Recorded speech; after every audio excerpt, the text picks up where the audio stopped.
বিবাহ হবে সেদিন থেকে তুমি তোমার মাকে আর ভালোবাসতে পারবে না। যেদিন বউ বাড়িতে আসবে সেদিনই তোমার মাকে আর তুমি ভালোবাসতে পারবে না। পরিস্থিতি তোমার উল্টে যাবে। দিন যত যাবে পরিবেশ তত জটিল হবে। এক সময় মনে হবে এই মাটির উপরে সবচেয়ে বড় শত্রু আমার মা। আর তোমার মা যা বলে সবই উল্টা কথা বলে, উল্টা বলে এই কথাটি। আর টাকা দিয়েছো তুমি ফল খেতে, টাকাটি তোমার মা তোমার বড় বোনকে দিয়ে পাঠিয়ে দিয়েছে। মা সেদিন যে টাকা দিলাম, ও টাকা খরচ হয়ে গেছে, কি করলেন? টাকা তোর বড় বোনকে দিয়ে দিয়েছি। আমি আপনাকে ফল খেতে দিলাম, টাকা দিলাম ফল খাওয়ার জন্য, আর আপনি টাকা দিয়ে দিলেন মানে? ও মা, আপনার ছেলে আর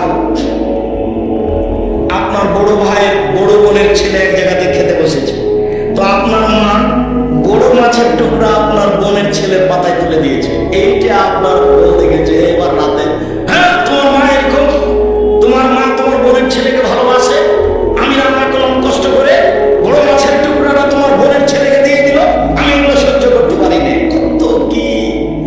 আপনি সন্ধ্যায় এসে দেখছেন আপনার মা বিছানায় পেশাব করেছে, উঠতে পারে না, বিছানা গন্ধ করছে। আপনি বলছেন, হ্যাঁ তুমি আমার মায়ের বিছানা পরিষ্কার করনি, আমার মায়ের চাদরটা ধুয়ে দাওনি।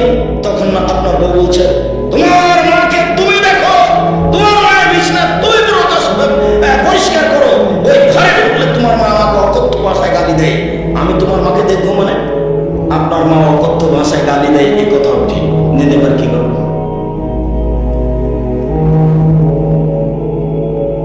এত কিছু করার পরেও মা যে ঘরে থাকে সে ঘরে তুমি জোরে হাঁটতে পারবে না। আমি বলি না, আল্লাহ বলেছি। এত কিছু বলার পরে তোমার মা যে ঘরে থাকে সে ঘরে তুমি জোর করে কথা বলতে পারবে না। ফালা তাকুল্লাহ মুফিন ওয়া তানহারুন, এই কথা বলতে পারবে না। আল্লাহ নিষেধ করে দিয়েছে, এটা নগদ অর্থ। ঝাঁকি দিয়ে কথা বলতে পারবে না। হ্যাঁ আপনি এ করলেন সে করলেন, একবারে টোটালে নিষেধ আল্লাহ বলে দিচ্ছে। হাত নিচু করে যেতে হবে।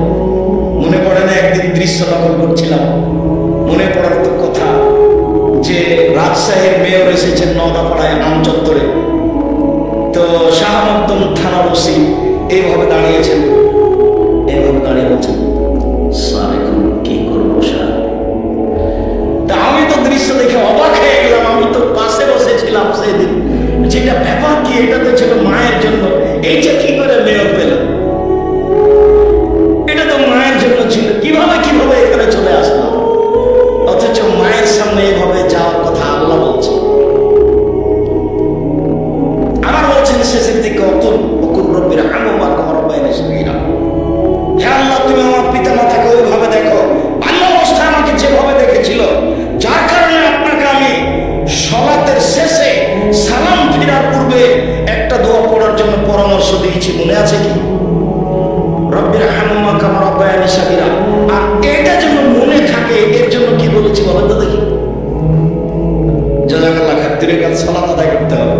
2 রাকাত সালাত আদায় করে আল্লাহকে বলতে হবে, আল্লাহ তুমি আমাকে এই দোয়াটা বলার তৌফিক দান করো, আমি যেন না ভুলি। সবসময় সালাত শেষে সালাম ফেরার পূর্বে রব্বির হামহুমা কামা রাব্বায়ানি সগীরা এই দোয়া বলার জন্য আমি আল্লাহর কাছে 2 রাকাত সালাত আদায় করে সাহায্য চাওয়ার জন্য বলেছি পৃথিবীর সকল দিনী ভাই বোনকে। সম্মানিত দিনী ভাই বোন, আল্লাহর নবী বলেন, চিরদিনের জন্য মায়ের অবাধ্য চলা হারাম, চিরদিনের জন্য মায়ের অবাধ্য চলা হারাম। আর তোমাকে সতর্কতার সাথে বলছি, তুমি বারবার পেশাব করছো, তুমি বারবার পেশাব করছিলে বিছানায়, তখন তোমার মায়ের জন্য একটা জায়েজ ছিল একটু হাসি মুখে আঘাত করা, কত পেশাব করিস কেন রে, এইটা তোমার জন্য জায়েজ ছিল। এখন তোমার মা তোমার কোলে, তোমার মাকে তুমি এইভাবে বলতে